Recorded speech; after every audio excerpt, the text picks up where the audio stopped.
जी आप कह रहे हैं कि कोरोना काल जब हो रहा था तो इन्होंने अस्पतालों में मरीजों और उनके परिजनों के लिए लंगर व्यवस्था और जो भी उचित व्यवस्था थी करने का प्रयास किया। बट कुछ समय बाद कुछ दुर्घटना के कारण परिवार और जो भी है एक झटका सा लगा, षड्यंत्र हुआ इनके साथ कोई। बट इन्होंने किसी से पूछने का प्रयास किया, किसी पंडित जी से, तो उन्होंने बोला कि तुमने सेवा नहीं करनी चाहिए थी, ये ईश्वरीय आपदा थी और आप देवदूत बने। पंडित आदमी नहीं, वो बहुत विख्यात पंडित। अरे विख्यात क्या क्या मतलब होता है?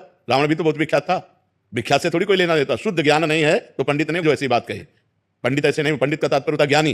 ज्ञानी ऐसे बात नहीं करते जैसे वो बात किए। आपका धन्य है जीवन जो आपने परोपकार किया। ये पूर्व का कोई आपका कर्म है जो आपके परिवार में आकर आपदा प्रकट किया और कष्ट दिया, वो आपका ही कर्म है, किसी और का कर्म नहीं। ये नवीन कर्म पवित्र हुआ, ये नवीन खेती है, लेकिन पुराना जो पाप कर्म है वो आपको भोगना पड़ेगा। जैसे हम इस जन्म में भजन कर रहे हैं लेकिन हमको भोगना पड़ रहा है, हमारी किडनी फेल है, भोगना पड़ रहा है। अभी हमारे इस जन्म का कर्म थोड़ी है, हमारे पूर्व जन्म का। भीष्म पितामह जी अखंड बाल ब्रह्मचारी कह रहे 6 महीने से बाणों की सैया में पड़ा हूं, मेरा कौन सा पाप? तो भगवान करे 100 जन्म के बाद देखो। तो हमारे जन्मों का रजिस्टर रखा हुआ है, हमको उसको भोगना पड़ेगा। वो मूर्ख है, वो क्या जाने इस बात को कि तुमने गलत किया आपदा में। अरे किसी को भी कष्ट देख करके उसका परोपकार करना भगवान की सेवा होती है। अब इसका तुम्हें जब फल मिलेगा तब आनंदित हो जाओगे। ये नया बीज बोया है कर्म का, वो पुराना कर्म का बीज था, दुख देने वाला था। ऐसा नहीं सोचते, वो गलत आपको समझाया, वो सही नहीं समझाया। आज इतना बड़ा बड़े का मतलब ये थोड़ी, जैसे कोई विद्वान कहते हैं क्या, तस्मात् शास्त्रम प्रमाणन्ते कार्य कार्यो व्यवस्थित हो, शास्त्र से प्रमाणित बात होनी चाहिए, ऐसे मनमानी। अरे भगवान का अनुष्ठान करने से कृपा होती है, सत आचरण करने से कृपा होती है। बहुत बकवास चल रहा है, पाखंड चल रहा है, बहुत होश में चलो।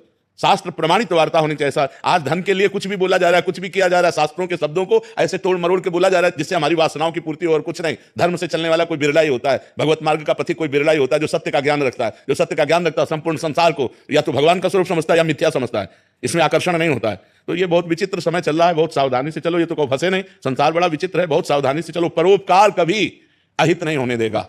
ये परोपकार है जो आपने किया, ये परोपकार है। परोपकार सर्वमंगल में सबको करना चाहिए। कभी किसी की पीड़ा देख करके दुखी होकर उसकी पीड़ा निवृत्ति, इससे भगवान प्रसन्न होते। परहित सरिस धर्म नहीं भाई, पर पीड़ा सम नहीं अगमाई। ये कैसे लोग ऐसी बातें बोल देते हैं?